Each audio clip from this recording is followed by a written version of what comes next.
That's a good way to start a podcast. It's episode 66 of the Three Guys Talking Ball podcast. It's February 23rd of 2023.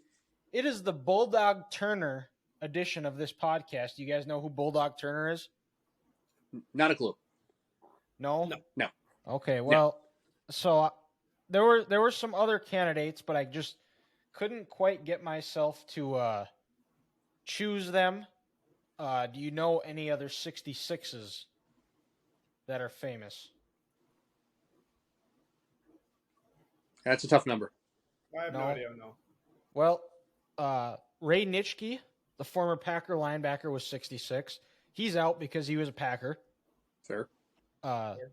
Larry Little, who played for the Cowboys, but I don't want to sound like a homer, so I went away from him.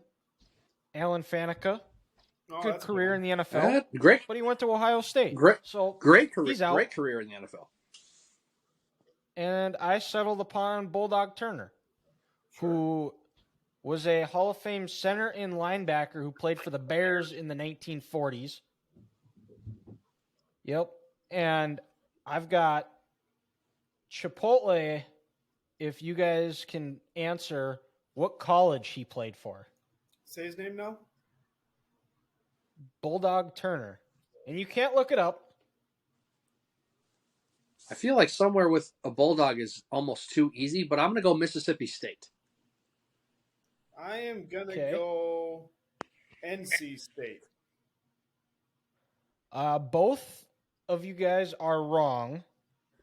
And could I get another hint? You wouldn't know.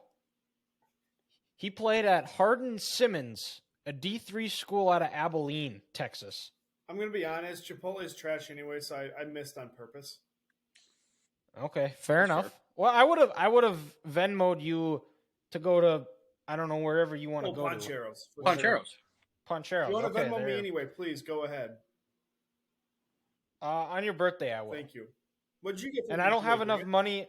I don't have enough money, Ethan, to Venmo you for a new vehicle. No, it's fine. We got it back. It's fine. Oh, okay. What'd you give Grant today? I sent him a happy birthday wish in the morning, and I got him shared a picture of us back from, what was it, 2017 when we were in Iowa together? Well, you said you were going to Venmo me, so why didn't you Venmo him? Ooh. That's a little Did awkward. I Venmo you? No, but you said you were going to.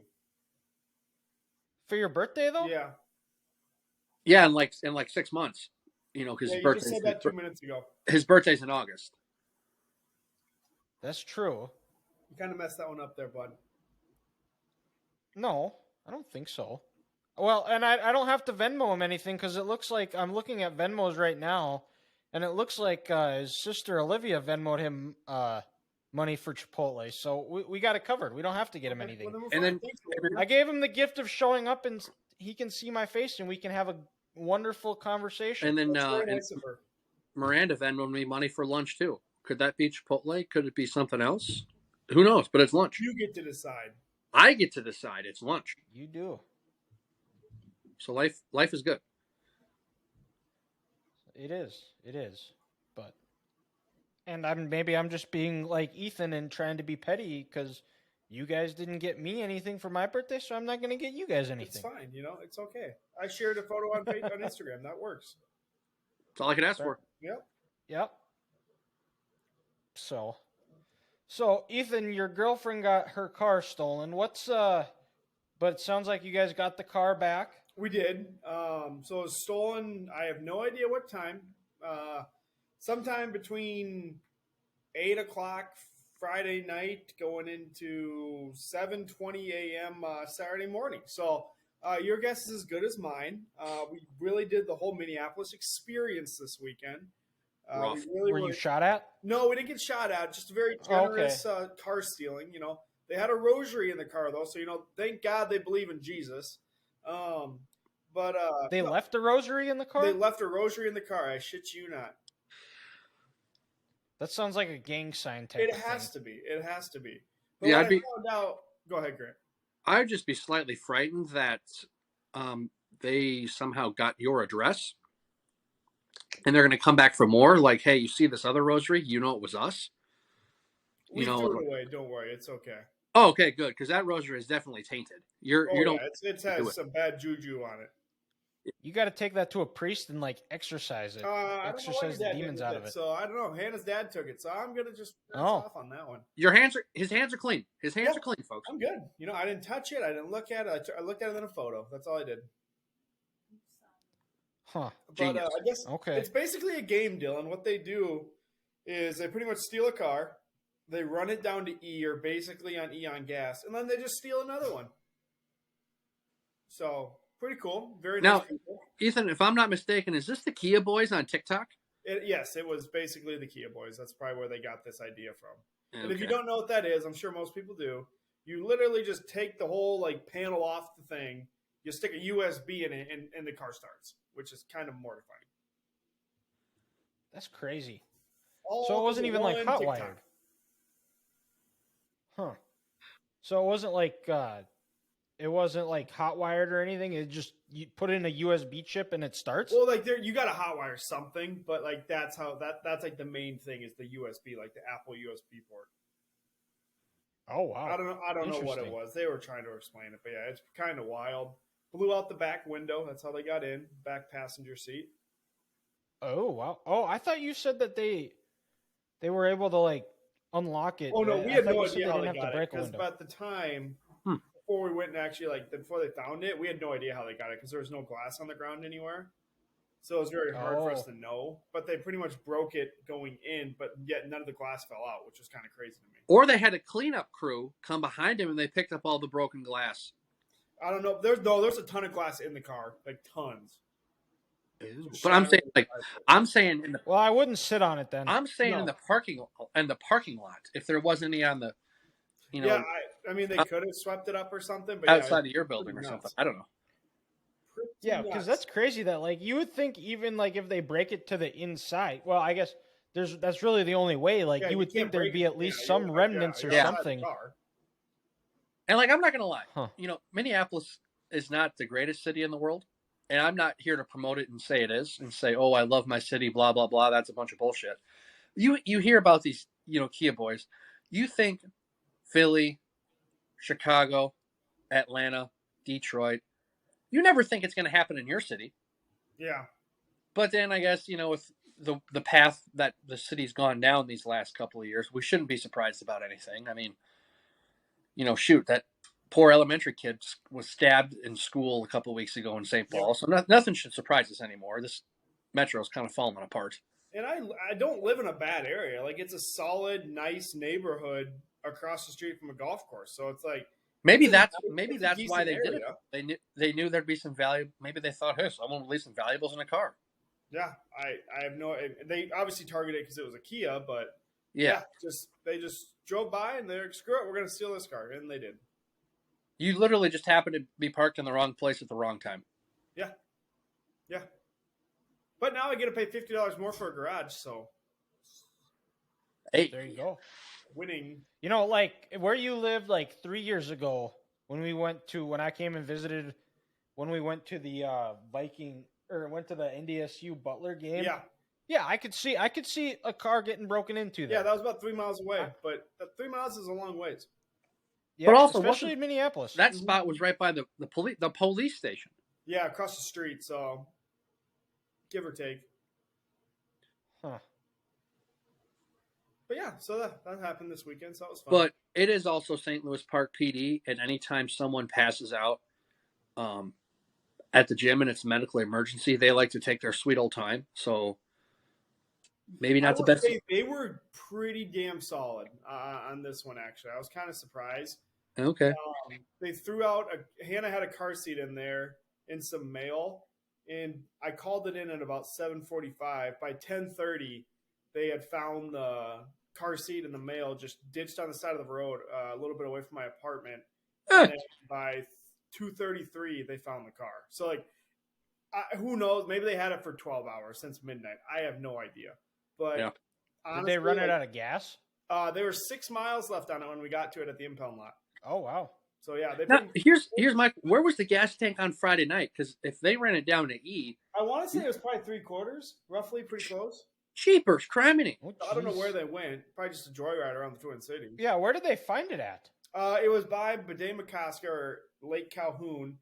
Grant, you know, there's that big building with like the massive. How far is that from where you live? 2 miles. Huh. So were they just taking it for a joyride, trying to return it, and like, oh shit, we're not gonna make it, and just that's the thing. Where they dropped it off, there's a giant parking lot.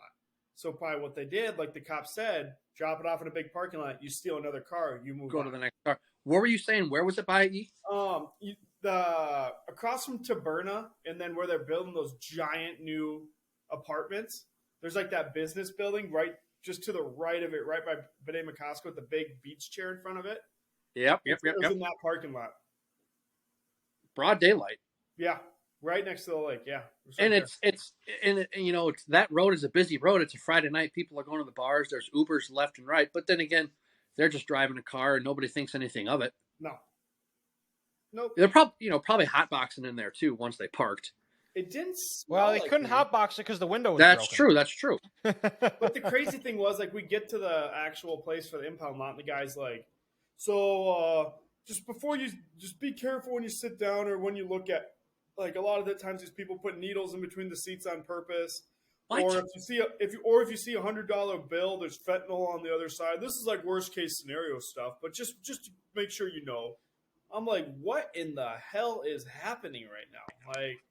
Yeah, for him. Worst case scenario is fentanyl and dye. Yeah, that seems. I'm not touching that thing until I get police to look at it and investigate, make sure it's okay. I mean, yeah, or some type of expert or whatever. I didn't see any needles. I didn't see any drugs. It didn't smell like weed. So I mean, honestly, outside of the actual like steering wheel part, it really wasn't in the window. Obviously, other than that, it really wasn't like trashed. Maybe they're just a bunch of dumb kids. I think it was teenagers just out there, 15, 16-year-olds just fucking around. Yeah, they're just boozing. They're just booze cruising, stealing a car, putting it on their Snapchat. Hey, shit! Look what we did. Yeah. You know, hey, shout out to the Kia boys doing all this dumb shit, and they thought it was funny, and they're just gonna ditch it and let it run out of gas. Yeah, basically what they did.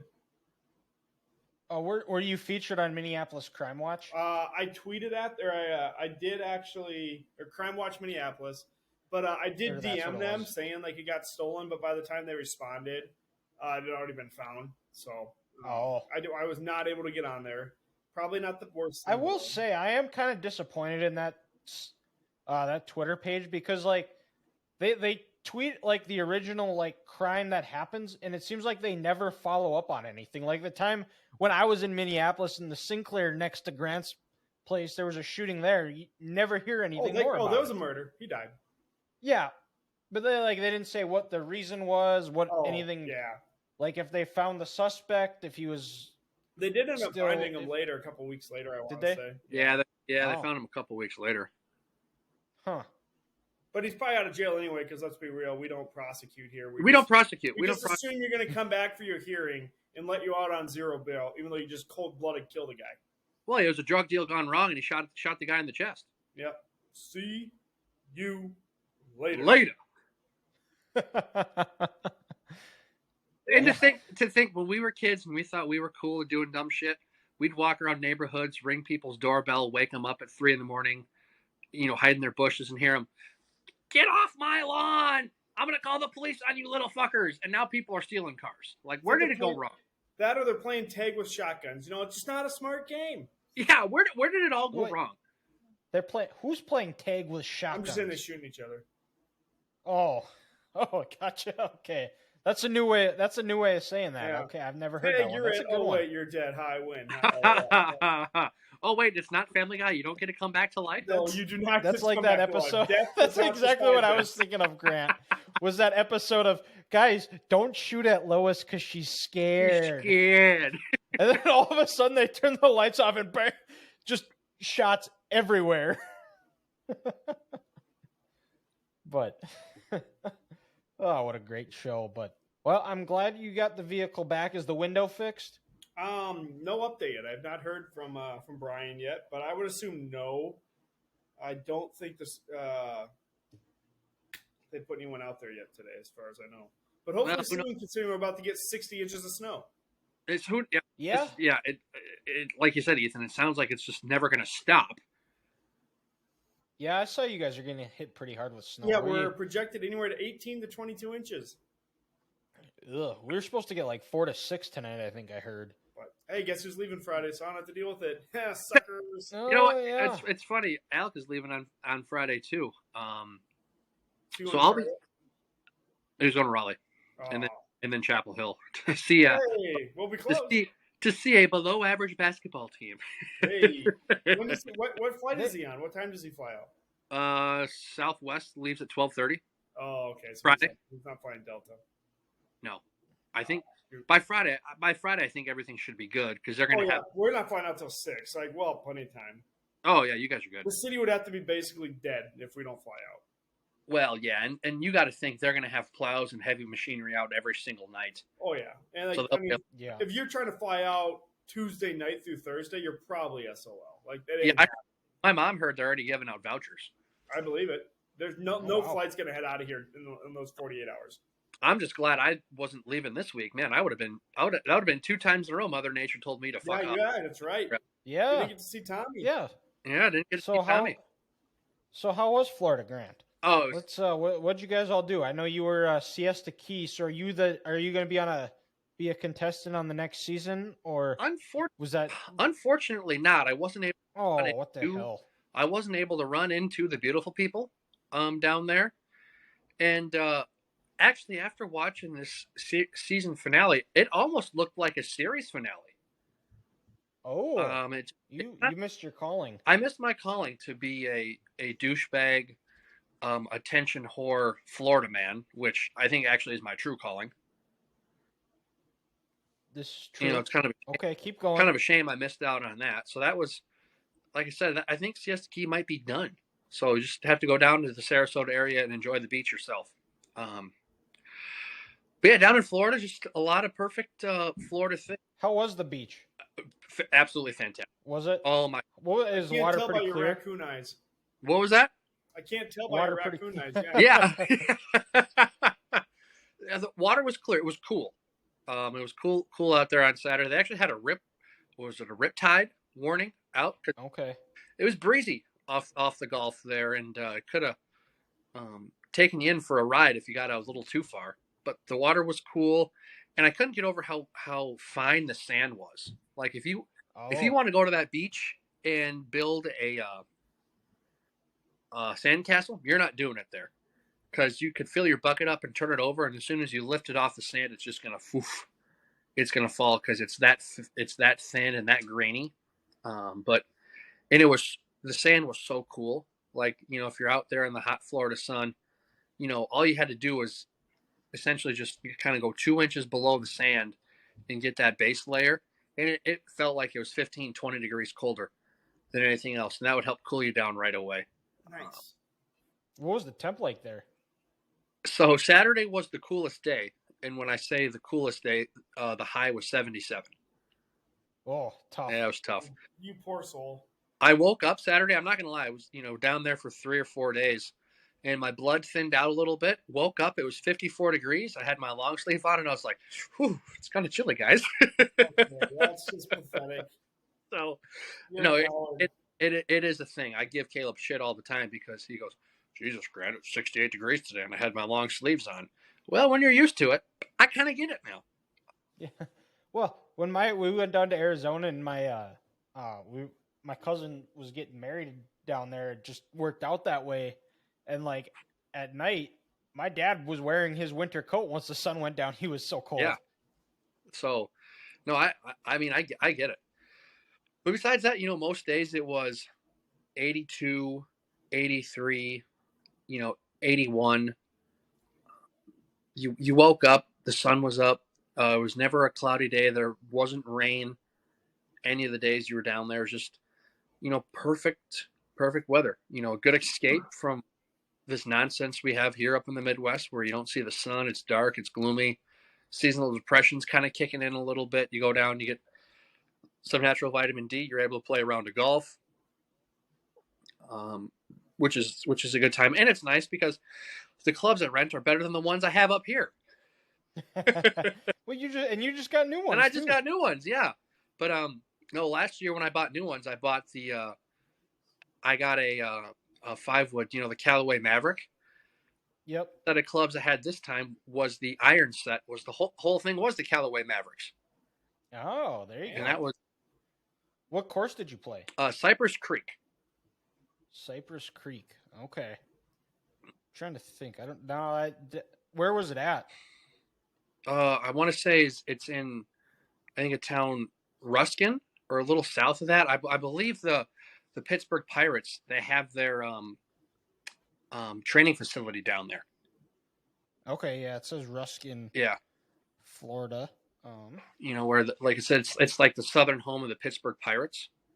I think it's that course, or it was another one we played when I went down there this past summer. Oh, gotcha. Yeah, I can't remember the name of the course we played. I don't think it was that one. But what was the humidity like? It wasn't too bad. It was Friday morning from about 9:30 to 10:30. It was about 70%. That was tough on the lungs. I'm not gonna lie. I was breathing a little heavy then. Kind of fat guy had hands on the hips. But then the breeze kind of picked up and the humidity was dropped down a little bit, so it wasn't unbearable like where it was in the summer when we got a tea time at 8 and by 10 o'clock I was dying, and I said, hey, let's turn around and go home. I can't do this anymore. I can't even get to lunchtime. So no, that was good. And then we met up and paired up with two old old retired guys who go out and they play 5 times a week. I kicked your ass. There you go. We kind of went back and forth, but Woody was one of the retired guys, and just a classic retired golfer name. Oh, it was fantastic. On 13, it was a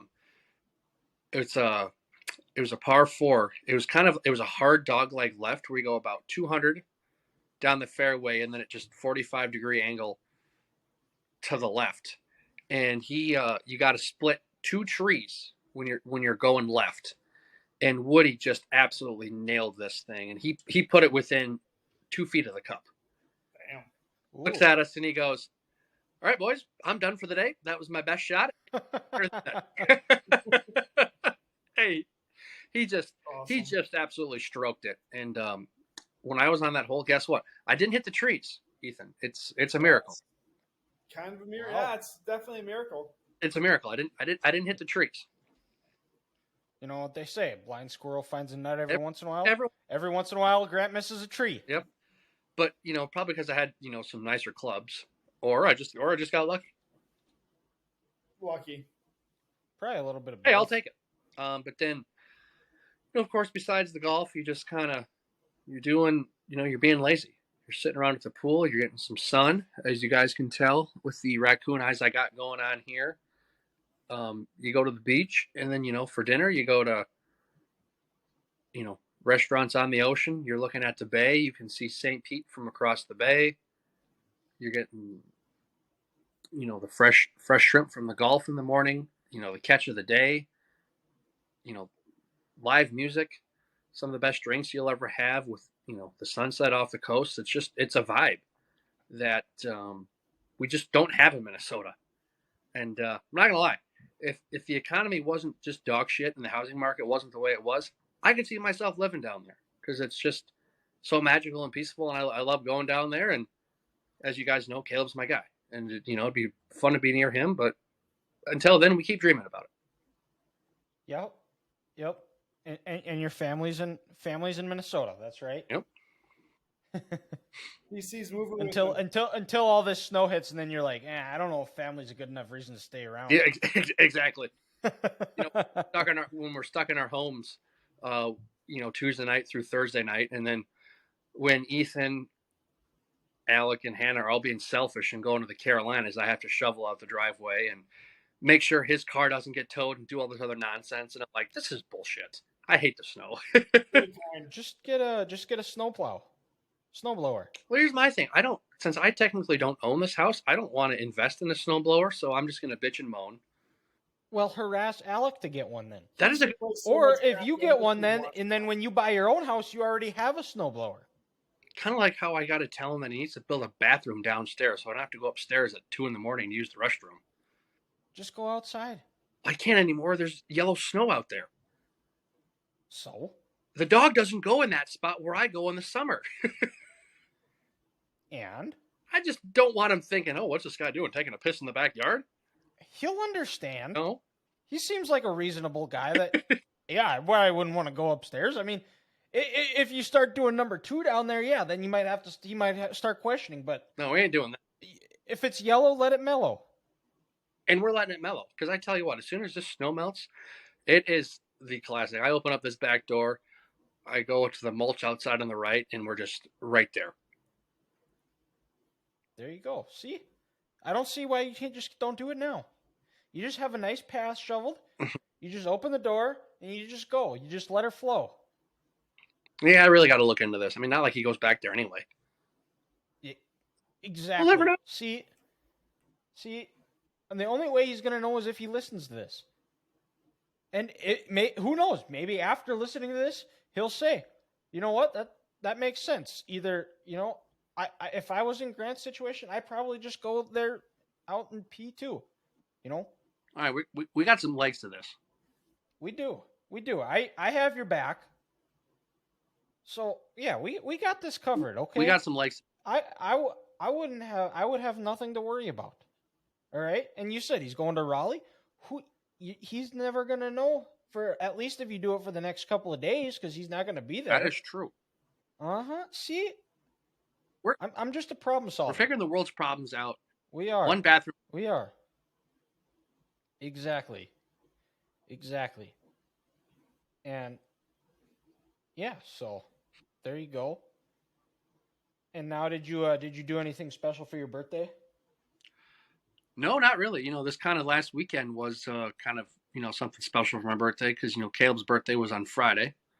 Yep. So, it felt good to go down there and kind of celebrate 2 birthdays in one. Like I said, do the whole Florida experience. I came home today and, did adult things. Went to work. Oh, sounds terrible. Yeah, it was less than ideal. I had like 20,000 steps by the end of my shift, so I was clearly working too hard, or I've mastered the art of looking busy and not getting a damn thing done all day, which I think is what I actually do.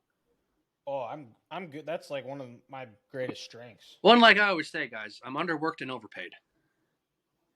True. Aren't we all? Yep. So I did that, and I'm not gonna lie, I'm kind of tired from just the trip in that Florida sun. So I'm gonna take it easy for these next couple of days, and you know what? If Florida was the birthday fun, it was a hell of a time, and I can't wait to do it again.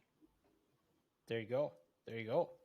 Yeah, we all had eventful weekends. It sounds like, because I was down in Colorado, went to a coaching clinic, was good, learned some new things. Grant, question is, do you know what the number 1 rule for the offensive linemen for inside zone blocking is? Number 1 rule? Yep. Is it always a 6-inch first step? No. I don't know. Don't get beat inside. There you go. That makes two. Yep. Learned some new things. Got some new play designs.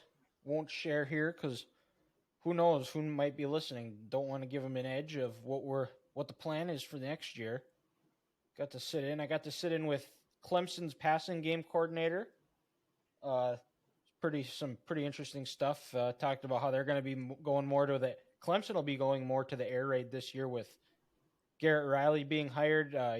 His name is Kyle Richardson. Shared a cool story of how he was hired by Dabo. He was a longtime high school coach. He coached Mason Rudolph in high school and Cordero Patterson.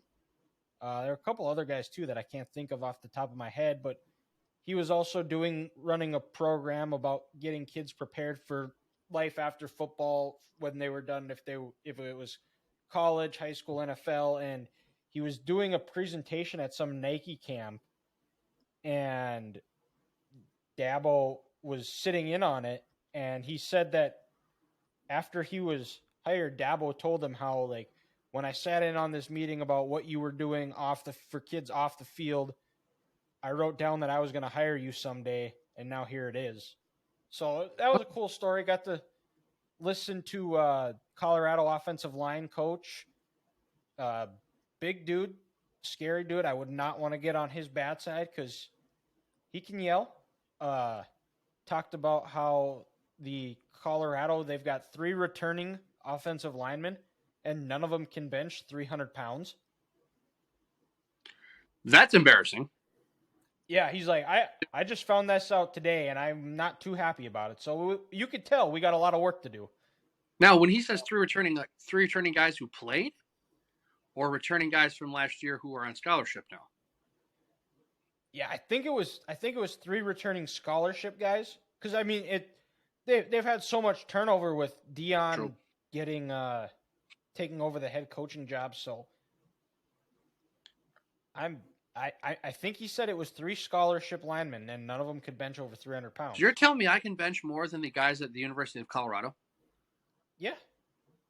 What am I doing here? I still got 4 years of eligibility. You do. Maybe I can hit him up, see if he's interested in you. I'll have to get up my old huddle tape.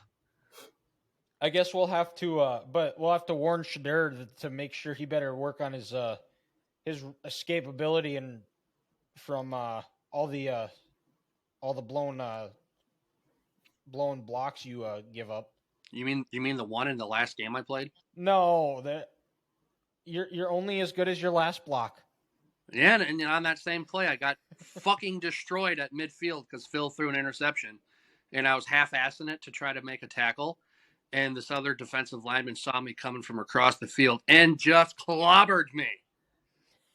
I went flying. My helmet, I kid you not, guys, I hit the Vikings logo at the Metrodome. Dazed and confused, I take my helmet off, and I'm walking off the field, and I'm just like, so this is it. This is the last play of football I'm ever going to have in my life. I'm getting destroyed on the Metrodome turf. Perfect. Sick. Yep. Yeah, because at that point, just with how our year went pear-shaped, I said, I don't want to put all this work into playing college. So getting just destroyed at the Metrodome, I was like, I think that was it.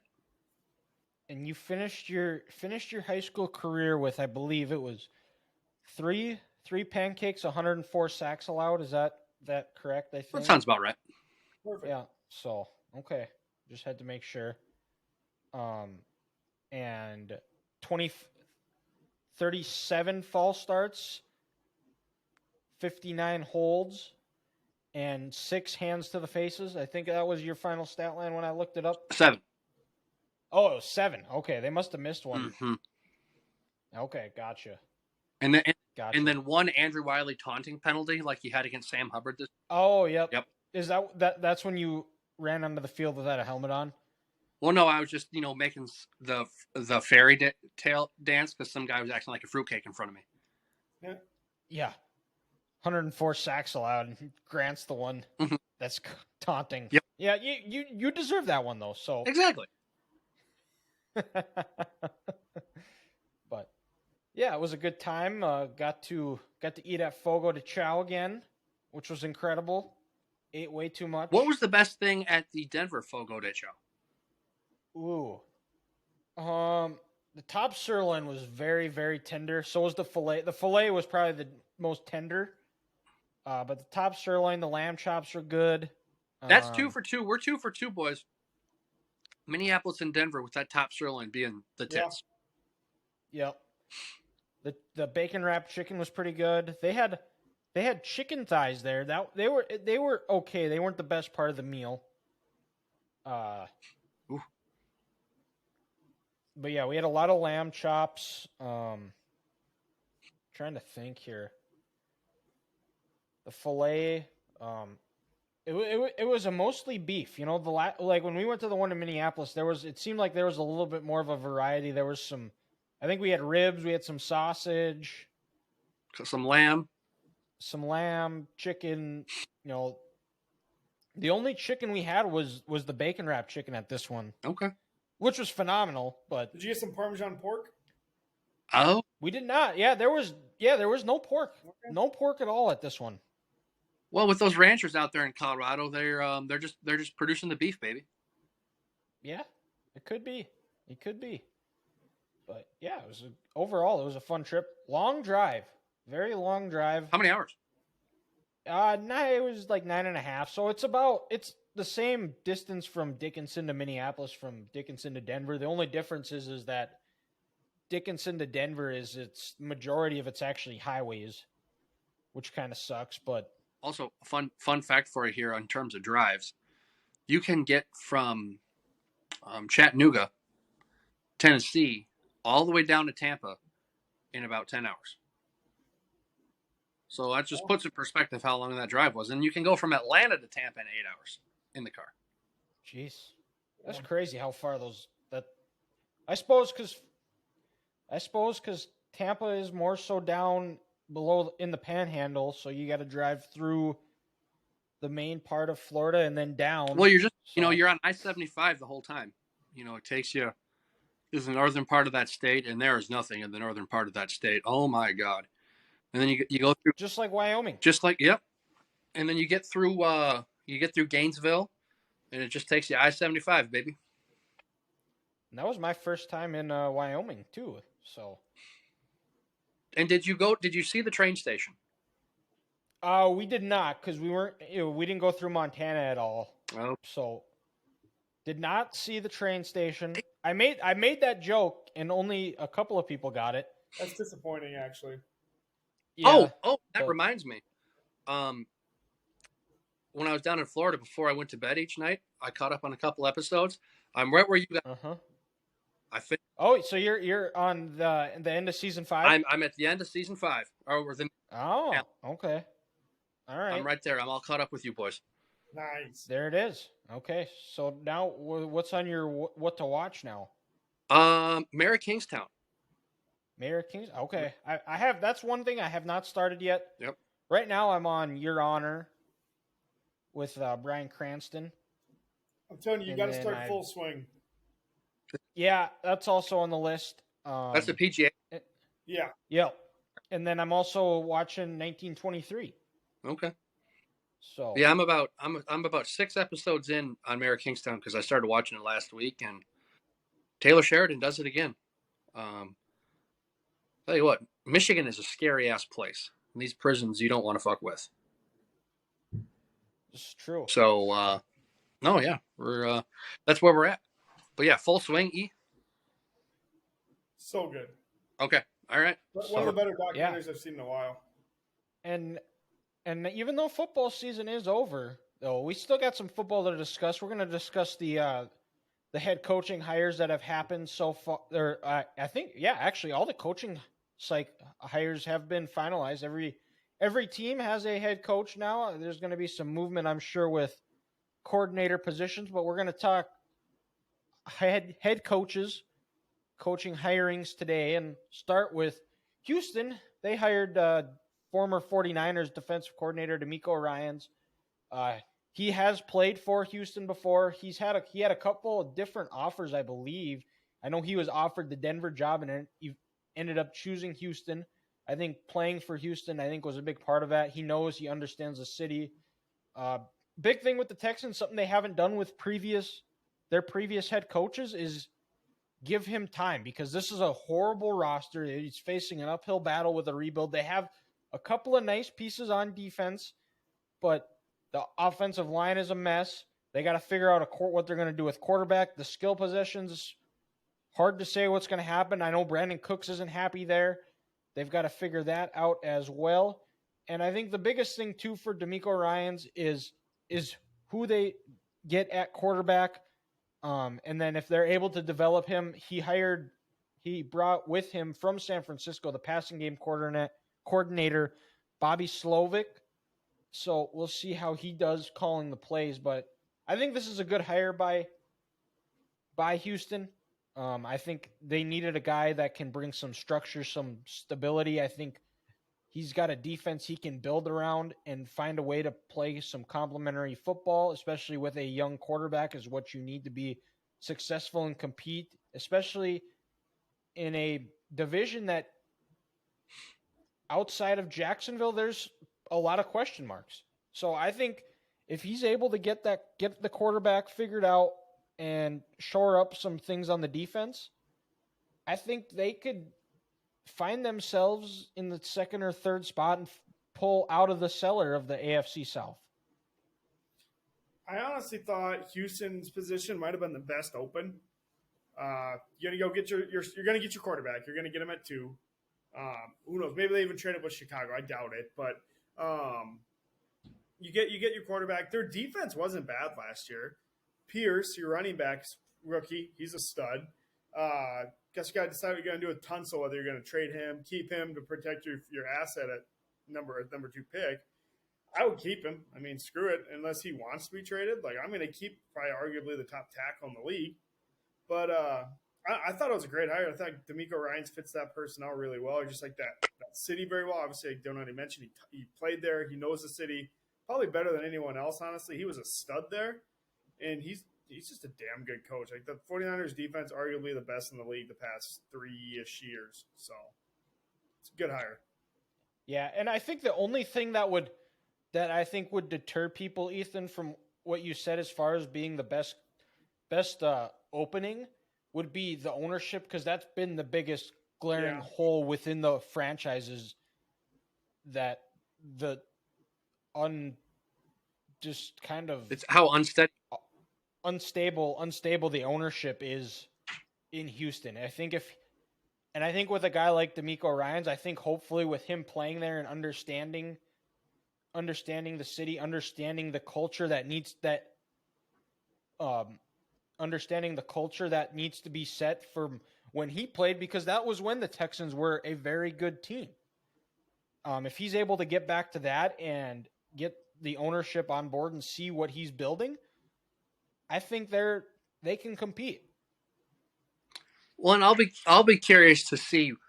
I wish I had his details on his contract in front of him. How many years? I think it's a 6-year. So I think it was a 6-year. I think that's why I think he said that he wasn't going to take it unless it was 6 years, because of the two with David Culley being fired after a year and Lovie Smith being fired after a year. And it kind of reminds me of, his old boss when Kyle Shanahan took over San Francisco. It's going to take a whole roster rebuild. You run through, 2 or 3 coaches, 3 coaches in 3 years. You don't have a quarterback position. Your roster is awful. It's going to take some time. In this ownership team, they gave him that time. And then also, like what Ethan said, how good this Niners defense has been over these last 2 years when he took over.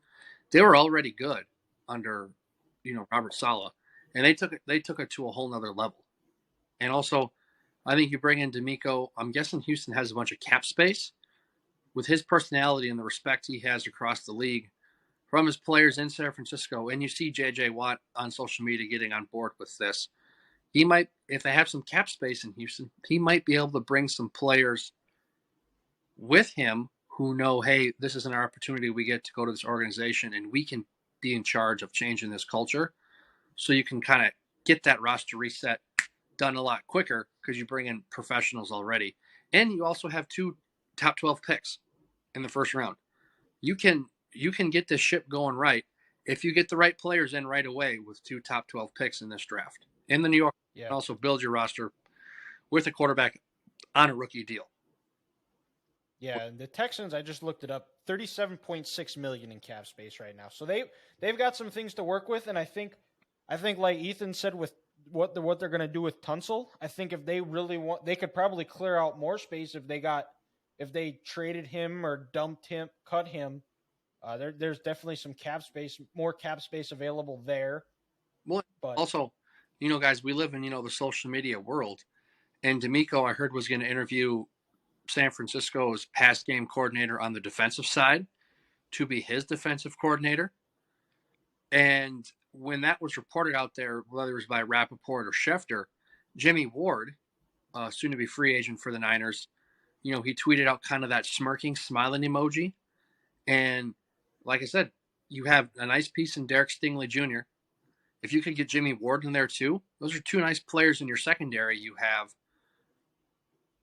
someone who knows the defense He knows what D'Amico wants. He can come and be that leader from day one. That'll be a nice piece. It was Matt Burke. That's who they hired as the D coordinator. Okay, so again, I don't know if it was that guy from San Francisco ties, but you got to wonder if there's some free agents in the Bay Area, and maybe they're looking to get paid or follow a familiar face. Why not move to a state with no state income tax, and get started down there in Houston? And they were in a lot of games last year. It's not like they got blown out. They played hard for Lovey. They just need an overall better roster. Yep. Yeah, so interesting. We'll see what happens, how it works out. Hopefully it works out for the better for the beautiful city of Houston. But let's stay in the South, but go over to the NFC South, where the Carolina Panthers hired Frank Reich, the former Indianapolis Colts head coach.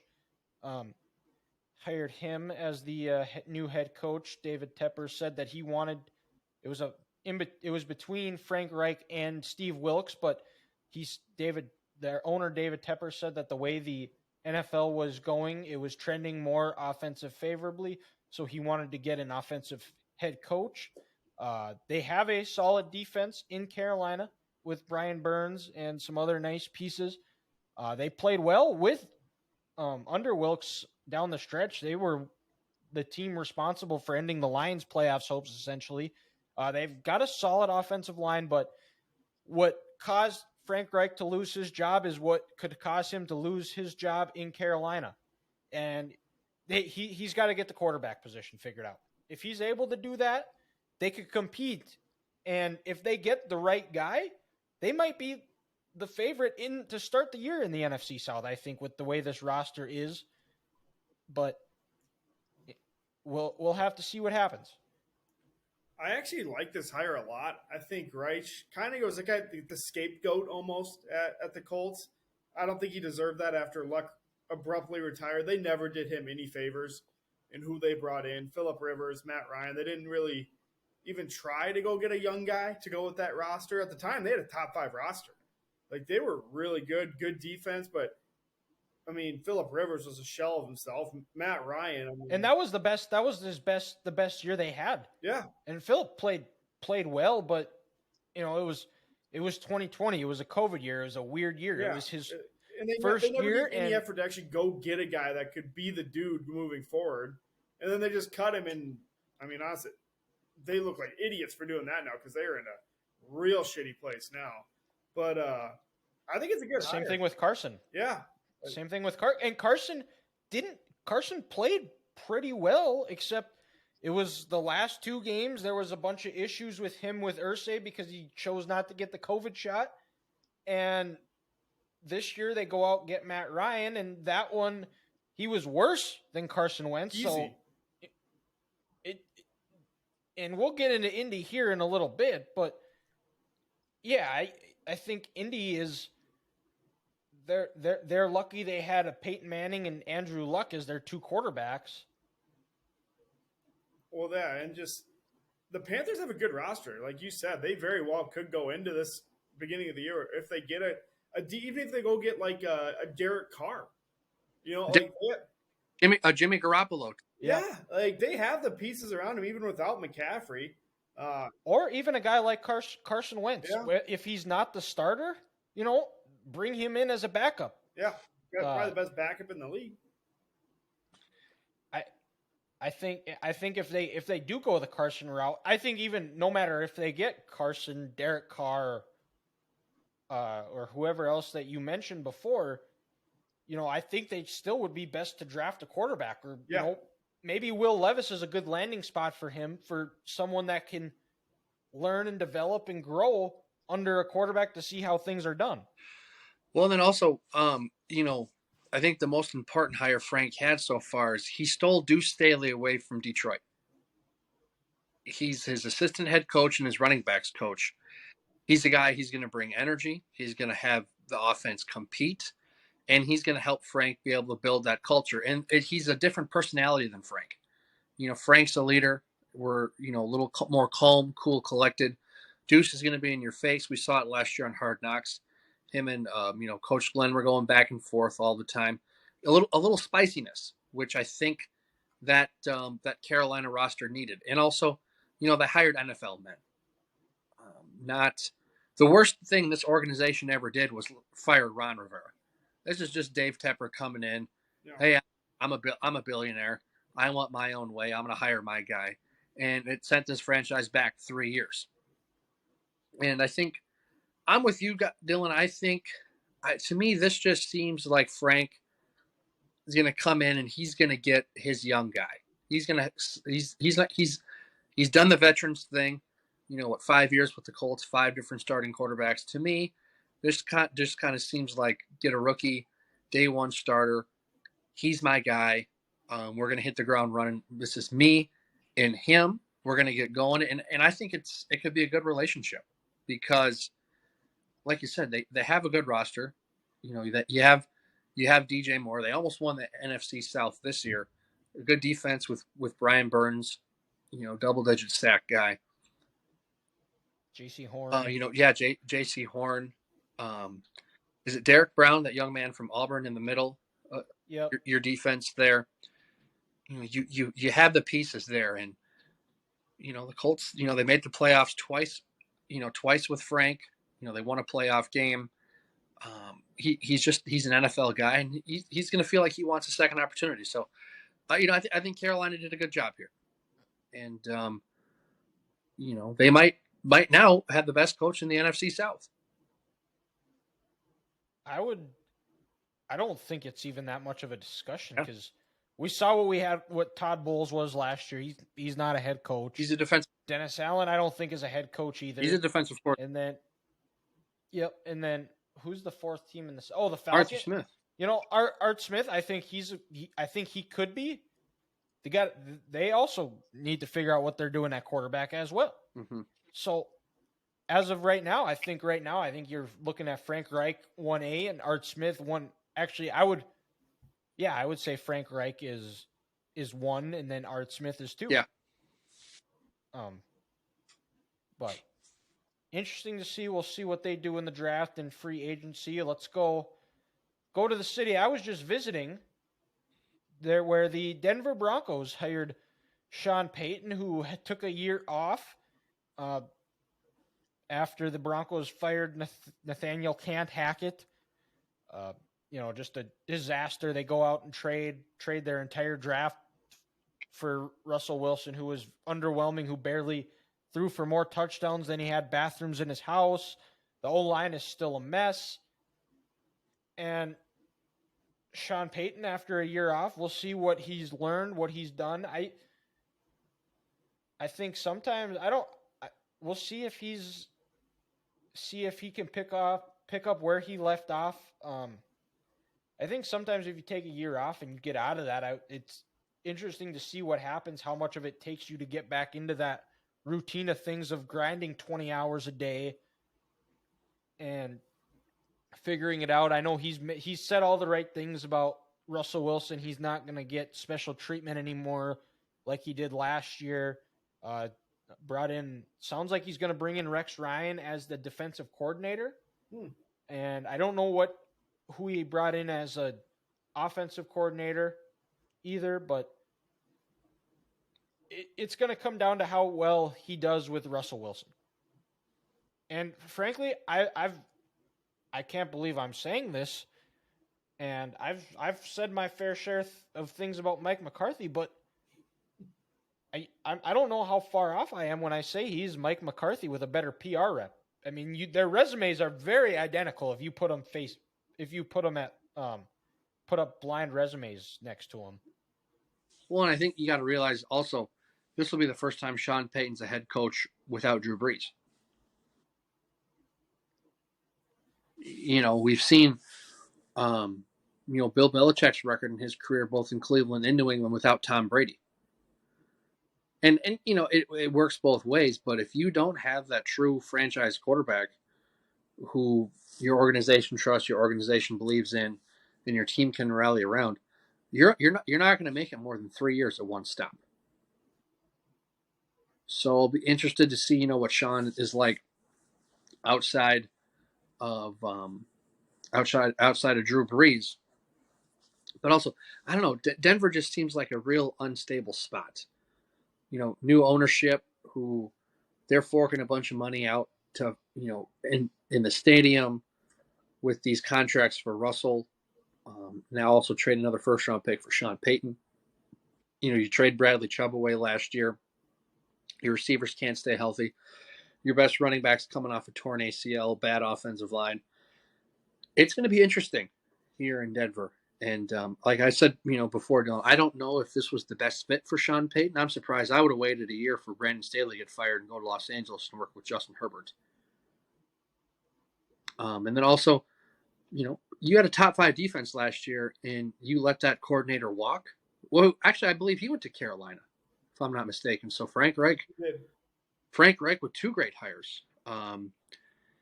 There. So, and Rex Ryan being out of the NFL for the last 5-6 years. If he does land in Denver, how can he adjust, and how will his scheme different from when he last coached to today?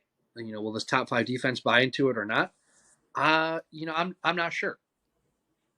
So it'll be interesting piece there in Denver. But if there's one thing Sean can bring, it's going to be stability, and that's the one thing that Denver needs. I don't know if I'm gonna say it's a smart job to take, because I'm with you, Grant. I don't think it's really that great of a job, especially with the new ownership. Yeah. I think Patton's probably more GM. He's probably the next on the hot seat if something wouldn't go very well this year again. For sure. If anyone's gonna fix Russell, it is Payton. Yep. Maybe not, I shouldn't say fix, but at least make him serviceable. Maybe not what he was in Seattle or anything like that, but at least serviceable and can actually win you some games, unlike last year where it seemed like he did everything but win a game. Well, yeah, they were losing in spite of him. Yeah. And, I think the other part of it, too, is I think he needs to get back to doing what made Russell Wilson great, where they get him out of the pocket, those scramble plays where, Russell's trademark is let Russ cook, but I think Mark Schlereth, I think he's the one that said that is you can get a lot of good recipes by just putting something in a crock pot and letting it simmer for 8 hours. And I think that's what you need to do with Russell is you need to have a commitment to the run game and use that run to open up the pass where he is able to use his strengths, getting out on the edge and finding guys, not making it a drop back pass game, where Pete Carroll did a really good job of hiding that and, playing that complementary football that they played in Seattle. Well, it's a lot like what the Niners, the San Francisco Niners run right now. Yep. You drop Russ into an offensive system like that, and also with the Rams there with Sean McVay, that's when good things are going to happen. When you shorten the field, and you don't let him sit back in the pocket, and read the whole field with such like that. But that's not in Sean's playbook. We've seen how big that call sheet is. He's got his quarterback sitting back there, throwing it 55, 60 times a game, going all over the field, doing things with his arms. But then again, that might be because he had Drew Brees. But he doesn't have Drew, and he doesn't have the weapons that they had there down in New Orleans. So it'll be interesting. That's going to be a team that gets a lot of media attention next year. And again, and if it goes south quick, oh boy, it's going to get uncomfortable.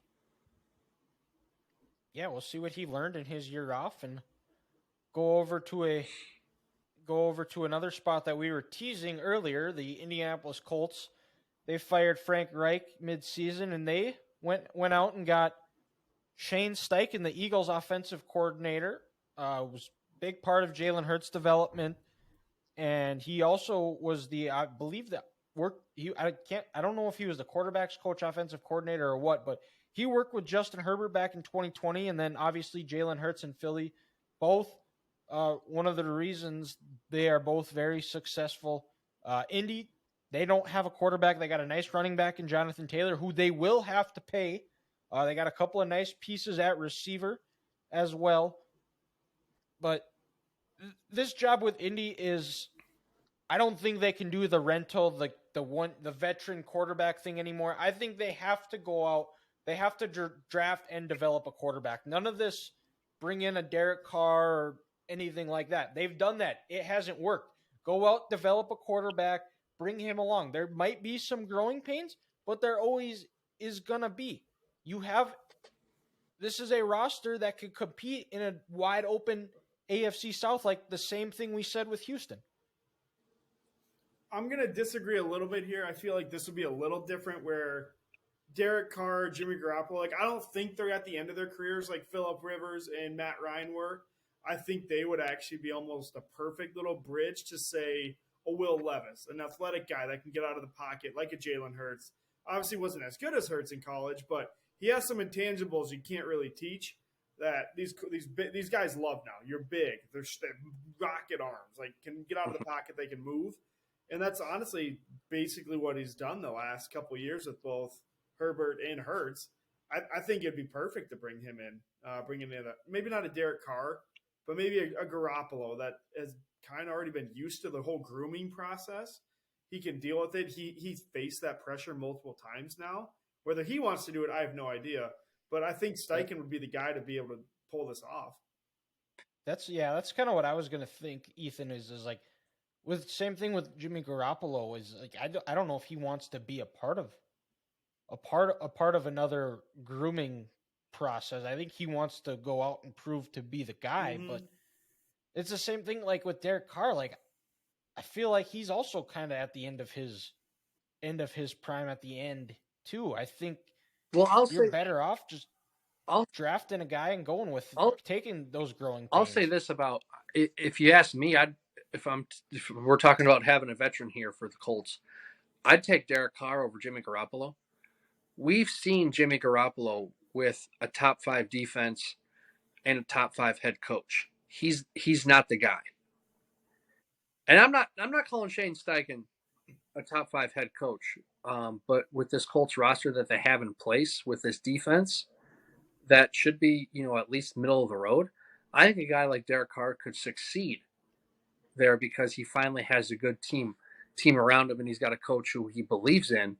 But I'm with you, Dylan. I think Indy, this is just settling up for a young guy. And to me, it's either going to be Bryce Young or Will Levis, just because, Levis and Herbert, they're almost kind of the same person. They're like 6'5", 6'6". They have a rocket of an arm. They're really smart. People love the intangibles they have. Bryce Young, he's not the runner that Jalen is, but when you need to, he can use his legs. He's played in a pro system these last 2 years under Bill O'Brien at Alabama. And if you heard what Jim Irsay said a couple of weeks ago about the Colts quarterback situation, he goes, that young Alabama quarterback looked pretty good. So, and also with Houston at 2, and with the Colts and Houston, both being in the AFC South, do they just try to be petty and take Bryce Young at 1 and trade with the Bears? That'll be an interesting thing. But I think Shane will want to get his hands on a young, raw quarterback who hasn't been in the NFL before, so he doesn't have to teach an old dog new tricks, and he can kind of build his offense around this young player. Where also, again, you could build this Colts team on the quarterback on a rookie deal. So when you have to pay Jonathan Taylor, and you got Shaquille Leonard, you're not paying your starting quarterback $25 million plus a year either.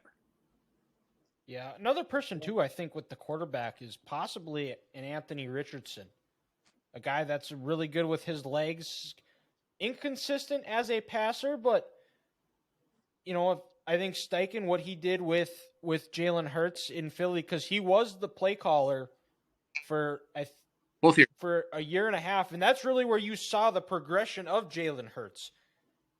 Was when Steichen took over as the play caller, and you saw him take those steps. I think Anthony Richardson is also in play here for the Colts. What pick do they have? 4. 3. No, they're 4. They're 4? They're 4. They would have to trade down if they're going to take Richardson. Then there's no way. Yeah, I'm with you. I think it really all depends. If they stay at 4, they're probably taking Stroud or Levis because Young's not going to be there.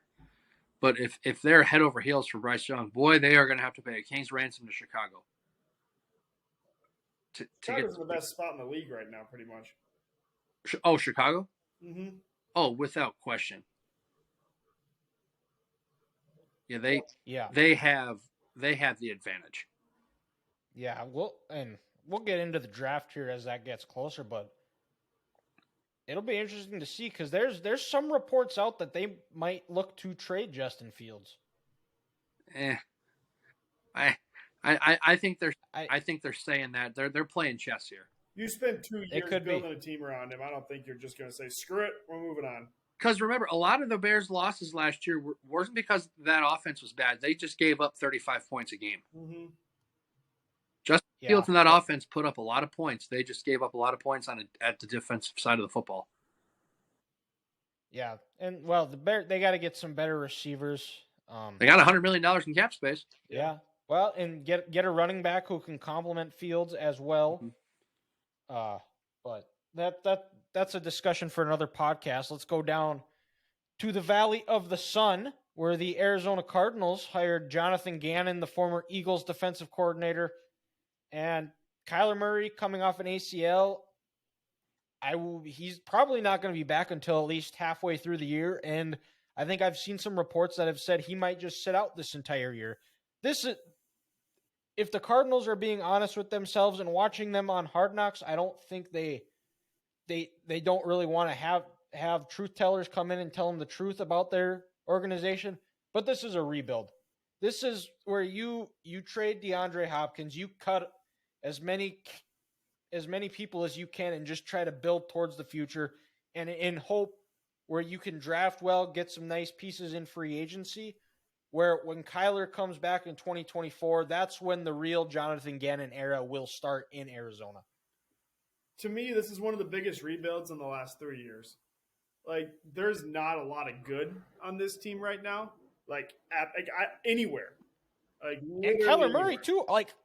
It sounds like he's not the most player in that locker room either. I don't think Gannon's that good he was okay. He wasn't good. That defense was not as good as people think. Well, and they offered the job to Brian Flores, who's the Vikings D coordinator now, but he didn't want to work with Kyler Murray. Yeah, which is and then also I wouldn't want to work for Michael Bidwell. No, I wouldn't want to work for that owner. I'd much rather come to Minnesota and work for Ziggy, where the Wilf family, they let the football people make football decisions. Mm-hmm. But I'm with Ethan. I don't think Gannon's a real good coordinator or a good position coach because he got exposed this year by playing a weak schedule.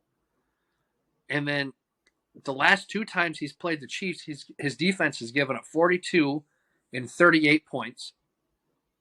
All right, sorry, take away the Nick Bolton one, 31 points.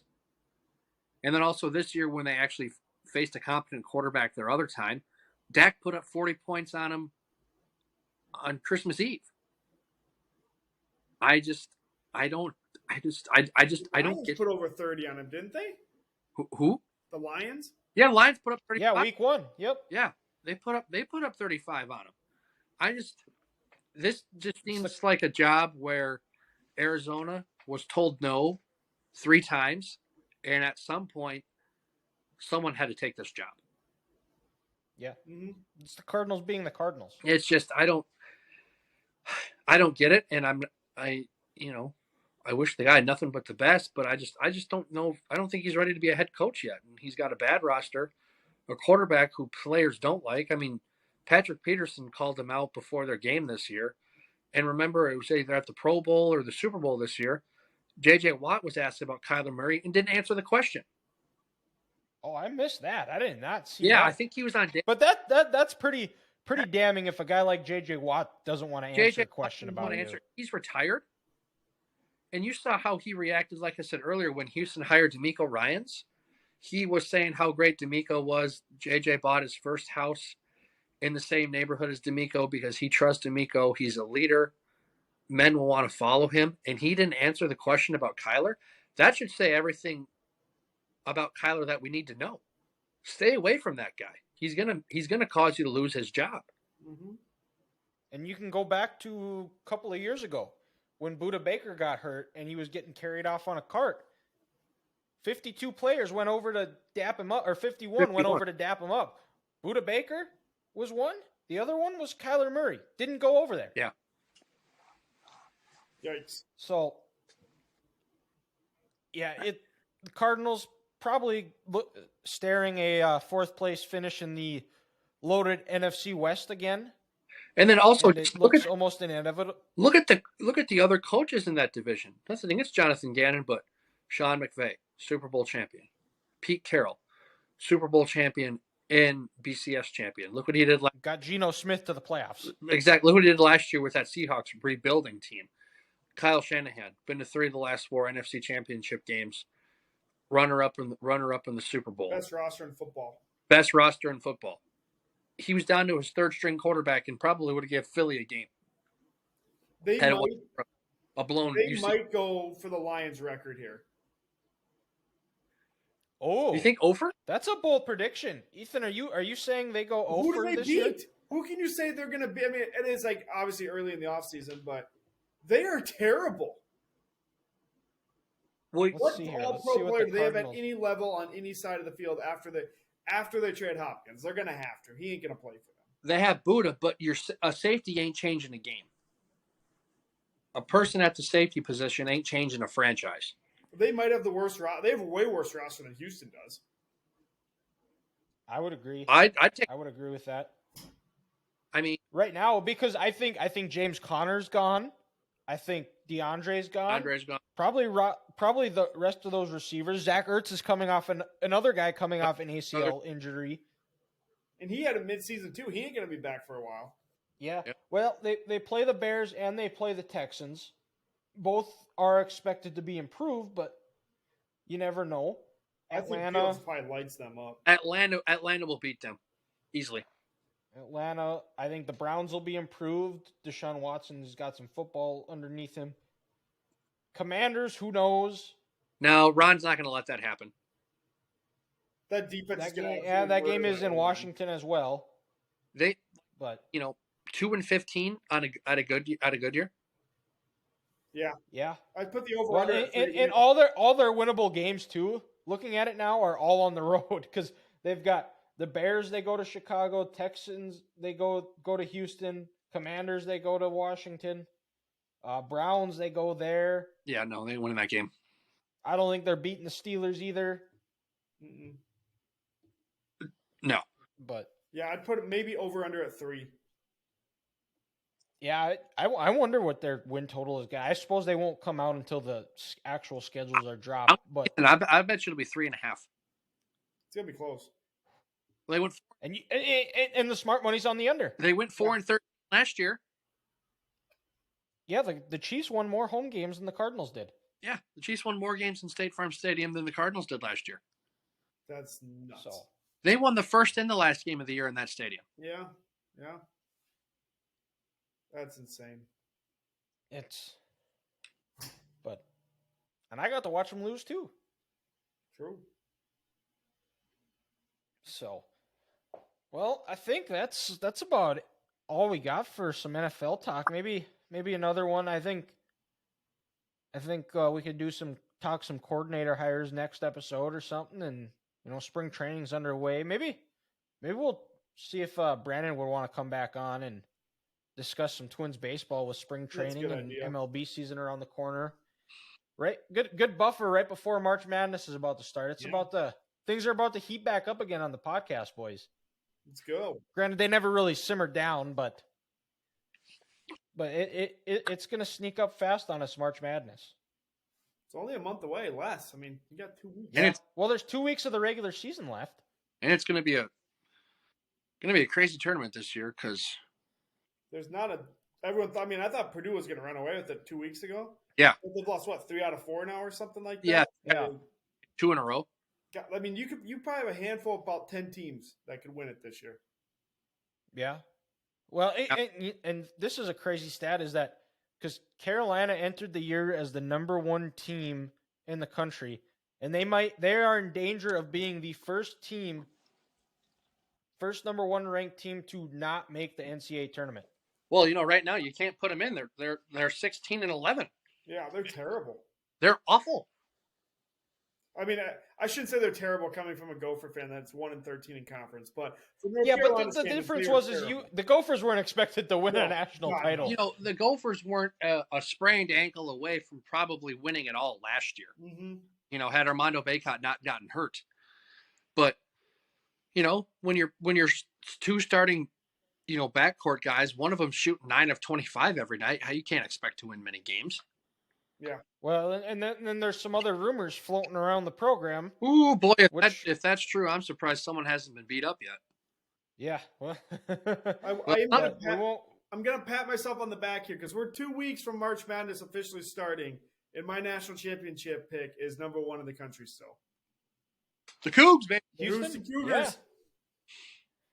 Yeah, well, my 2 of my Final Four teams probably aren't going to make the tournament as of now. So that's great.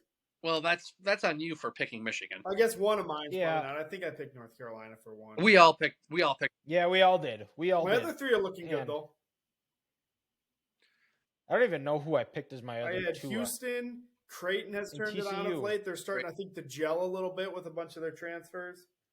And then TCU, when they get healthy, they're going to be good. I think they're giving Kansas all they can handle right now. God, who else? Yeah. Who else did I think I had Baylor, Gonzaga, and Arkansas. Sounds right. I think I had. That sounds right. I'd have to look through one of my old legal pads and find what my prediction was. Arkansas is just a weird team. Yeah, very like insane. None of us had Alabama though. Yeah, Alabama looks damn good.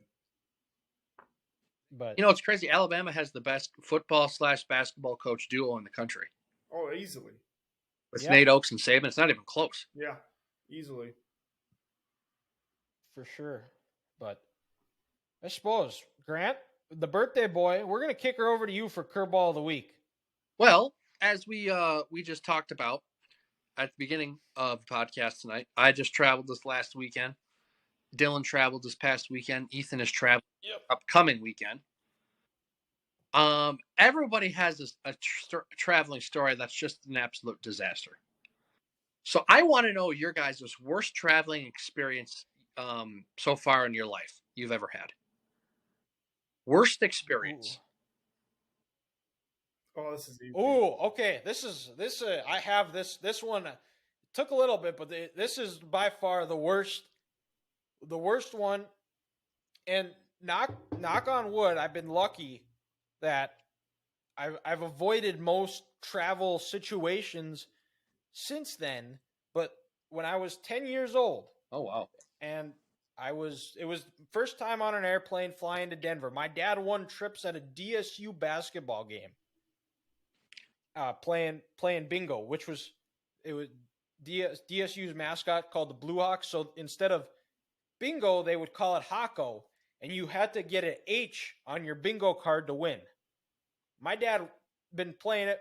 We've gone to games for years, playing it, and this time they were giving away tickets to Denver from the Dickinson Airport, which was called Great Lakes Airlines, which tiny ass planes. Not probably the first type of plane you're going to want to go on, but Here we are. We're going, and we're going to go to a Rockies game, Six Flags, all that stuff, yada, yada, yada. We go on the trip. It was a lot of fun. And then we're flying back, and we're getting ready. We're circling over Dickinson.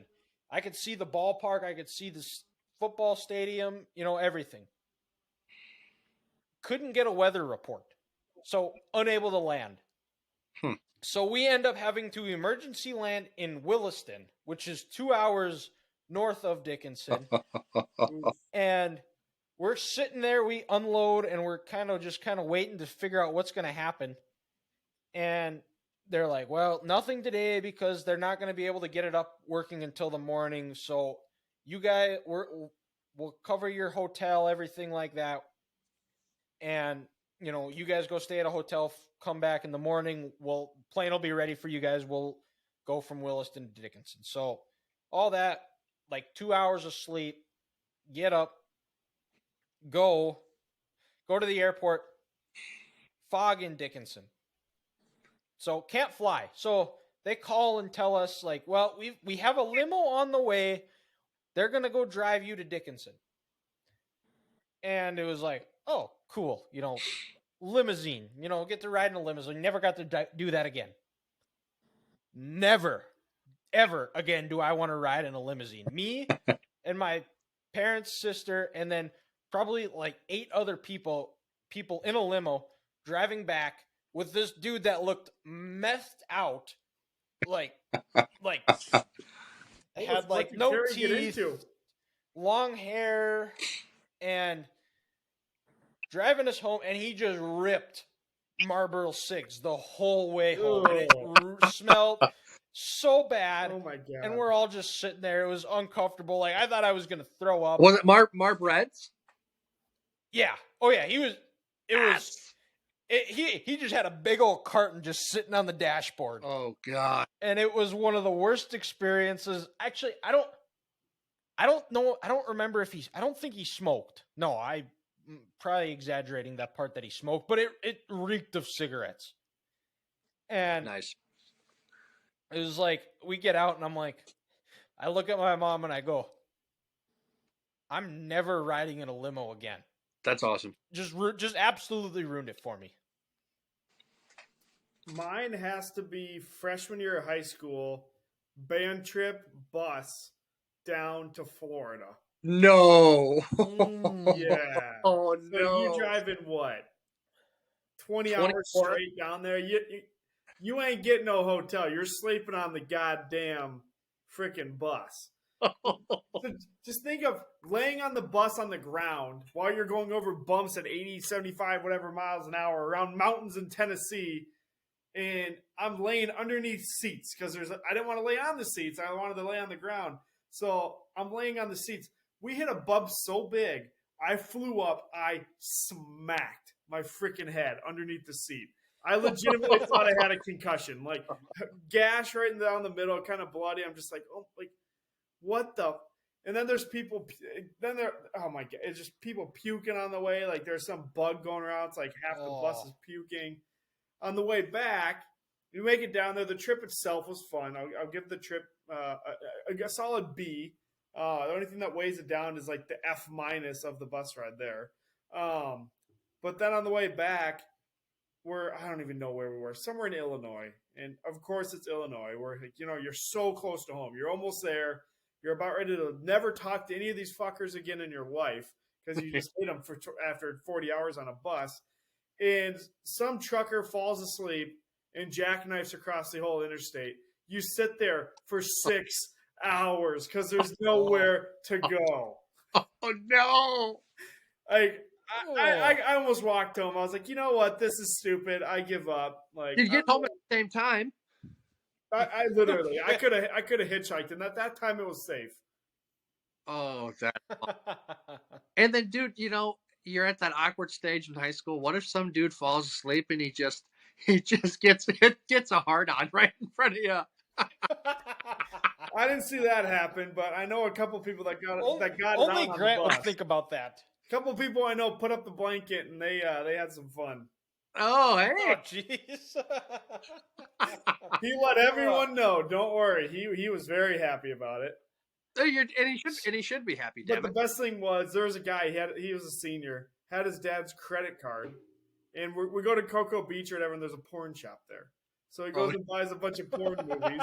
So he goes into his room, and we had a password in order to get into his room. You go look at the door. You'd knock twice and go look around. Wade's mustache. Because Wade was his dad. That's how you got in. So you look in the window, there's like 10 guys just staring at this screen when you walk in there, and I'm just like, this is weird as shit. Like, I can't do this. No kidding. It was so weird. I'm like, who would have thought of this? Like, he spent like $120 on porn videos on his dad's credit card. Could you imagine the dude's wife opens up the credit card statement and said, hey, dude, what's going on here? It's fine. He was adopted from Romania, so he didn't care. Oh yeah, no care in the world. No, where'd Dylan go? I think we lost him. Dylan is dead. Dylan. Well, I don't know how the show's gonna end, so I don't have access to that. Dylan, are you ever gonna come back, buddy? Should we call him? I think we should. This is kind of getting concerning. He just disappeared. You know, this isn't good. Let's call Dirty Dan. Let's give him a little jingle. This is good television. This is fun. I got a dog in my room, but my camera's not letting me. No, I thought he was coming back for a second. Boone is basically dead on the couch. He's having a good night. Hannah's got to be pissed. He's taking her spot. No, they were cuddling. Oh, well, good for them. I sent you a nice video of him dreaming, chasing some wabbits. Some wabbits, silly wabbits, trick kids. Yeah, wow, this is weird. I don't know what to do. We're still recording. Okay, that's cool. So we've gone rogue. It's Grant. Yeah, literally, Grant and Ethan have gone rogue. He didn't answer, so. Hold on. Hey, we made Yeah. it. Hey! My computer died. Nice. So yeah. We But, talked about yeah, your mom the whole time. What's that? We talked about your mom the whole time. Oh. How nice. Jolene, and she's an angel, and she deserves better than you. Yep. Oh. There. Yeah. Well, I mean, yeah, she is. Just a She is a much disaster better of a person son. than I am. But hopefully, let's see here. See where I'm trying to turning back on now. But that needs to get fixed. That It seems like a user problem, not a computer problem. well, one of my the outlets on my computer, the plugins does not want to work. What a shame that is. It's not Yeah. ideal. So there's that. Let's see here. But anyways, Grant, you're up. So what is your All right, so in terms of travel stories itself, I don't have one that was an absolute disaster. My God, it's double Dylan. What is going on? There it is. Okay. That was All right. So Two I'm Dylans back. is more than enough. that was too many Dylans, if you ask me. Probably one.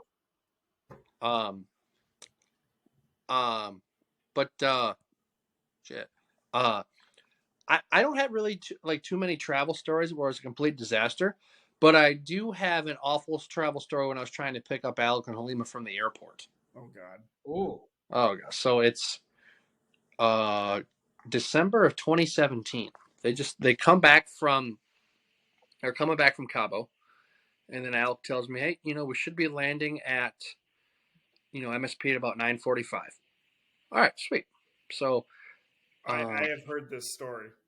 So, at about 9:45, I hear my phone ring. All right, sweet. Let's do this. Because they're flying from Cabo. They got a layover in Houston to MSP. Life is good. Well, they forgot to tell me that when Alec's dad booked the flight, there was a second layover in Chicago. So they weren't flying from Houston to Minneapolis. They were flying from Houston to Chicago. To Chicago. God, what a shit show of a trip that is. So the landing at 9:45 was true, but they were landing at 9:45 in Chicago. So then, by the time their layover took off, they were going to leave Chicago at 11:15 and get to MSP, I think, by like 12:30. Something, oh shit. All right, well, I'm going to set an alarm.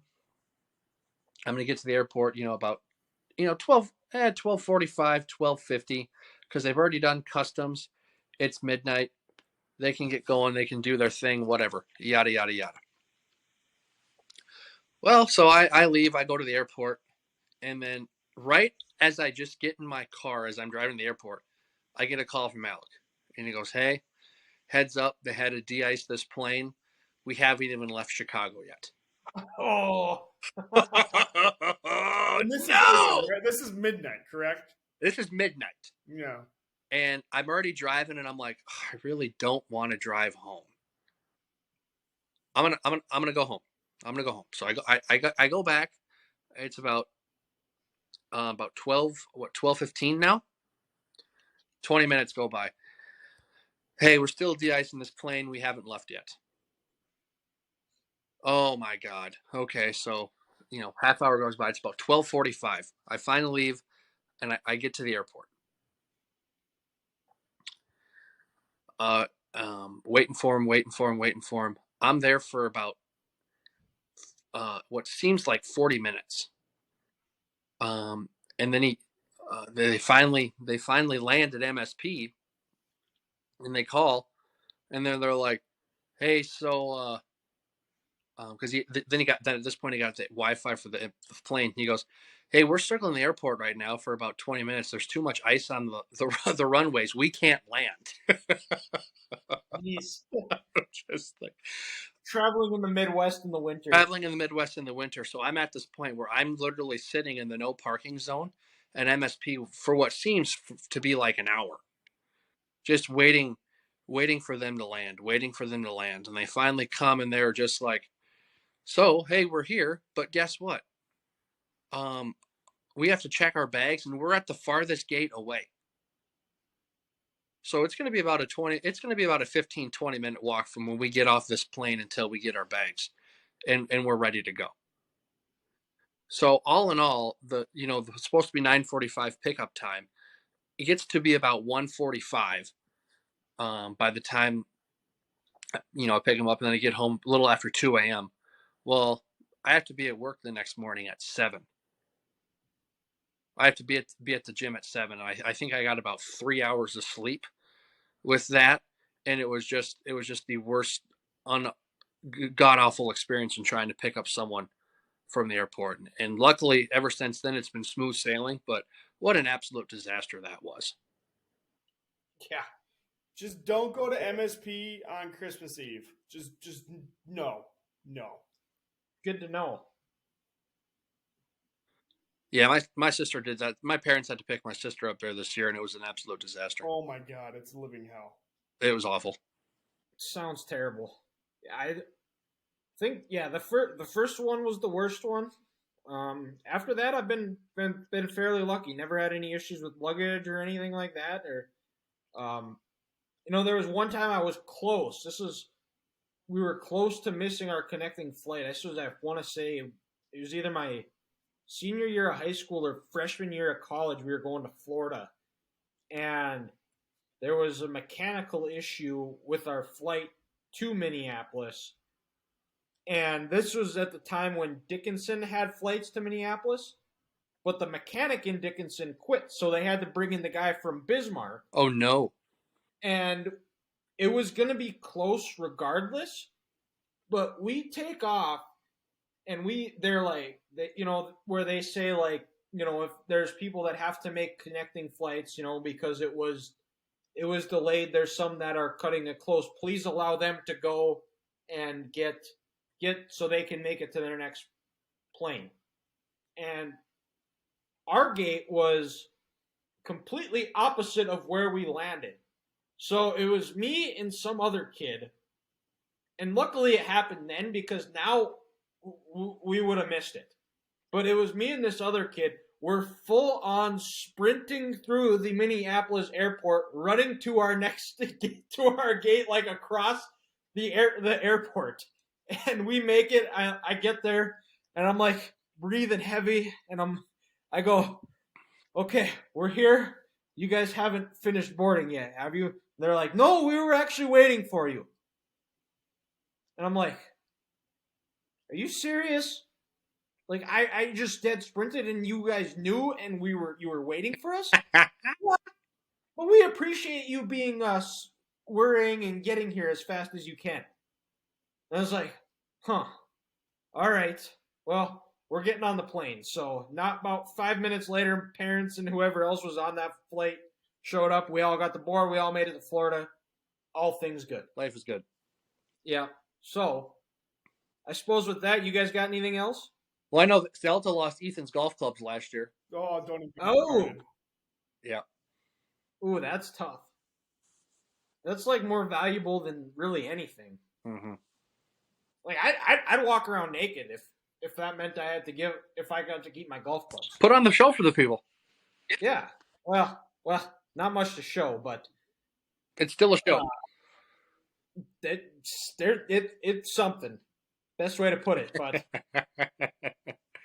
but Ethan's going to Carolina, so he won't be with us next weekend. So Ethan, you enjoy that. I hope I do. I get the golf number. Yeah. I can't complain. there you go. Grant, I hope you have a wonderful rest of your birthday. Should be good.